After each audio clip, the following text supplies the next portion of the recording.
This presentation will overview Tuesday Week 4 Physics Lab. The main problem presented was to demonstrate the conservation of energy through experimental means. To understand what we are measuring, we must first define the conservation of energy. As Khan Academy states, in physics, the term conservation refers to something which doesn't change. This means that the variable in an action which represents a conserved quantity is constant over time. In other words, we are measuring the change of energy in an object. Although there are many forms of energy to do this in, we have been limited to a few materials and have limited us to the first ideation being momentum. This states that the sum of the initial momentum is equal to the sum of the terminal momentum. An example of this would be a collision from before collision momentum and after collision momentum. There are experimental errors we must first mention, which are friction of surface, unequal force upon release, or mass of objects that may be inaccurately measured due to susceptible human errors.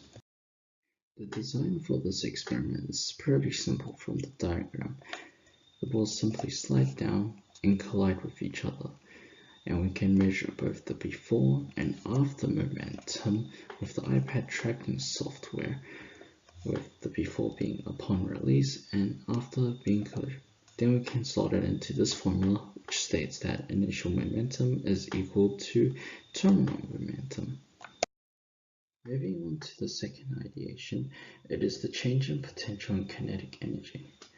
Although there are two methods for measuring potential energy on a pendulum, we will be using the simpler method.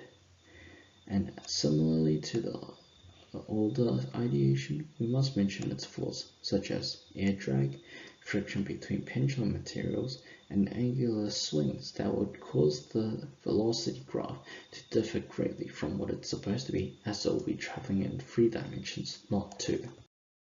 The design for this experiment is slightly more complex, as the ball travels in the path of an arc, but this way we can measure a change in height and a change in velocity for our formula, which is the change in potential energy equaling to the change of kinetic energy. So we can derive this formula, expanding it out to their basic needs. Then we can factorize it, taking out mass times gravity out of potential and just mass out of kinetic. Then we simply have this formula as mass cancels out since they're on both sides of the fence. Using this, we got the results from the iPad tracking software, which gave us these results, and then we'll plot into our simple potential energy equals kinetic energy. And by using the formula without the mass included for potential and kinetic energy, we can see that they are very similar in values. And as we previously developed, the equation should be that potential energy is equal to the kinetic energy, and therefore when they take away each other should be equal to 0. Of course, there were external factors in ours and were not in perfect conditions, and therefore that's why we have a slight difference. Although one thing worth mentioning is how the difference is negative.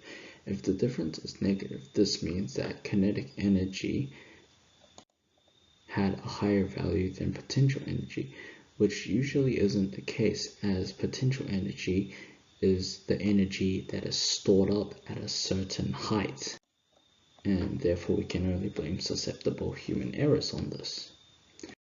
In conclusion, our aim to demonstrate the conservation of energy was demonstrated due to the fact that our change in kinetic energy was nearly equal to that in the change of potential energy, with only an approximate uncertainty of 0.075 joules.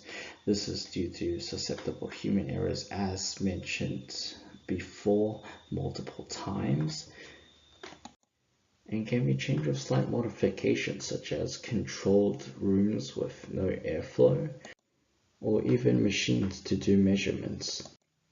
However, overall, the experiment was a success.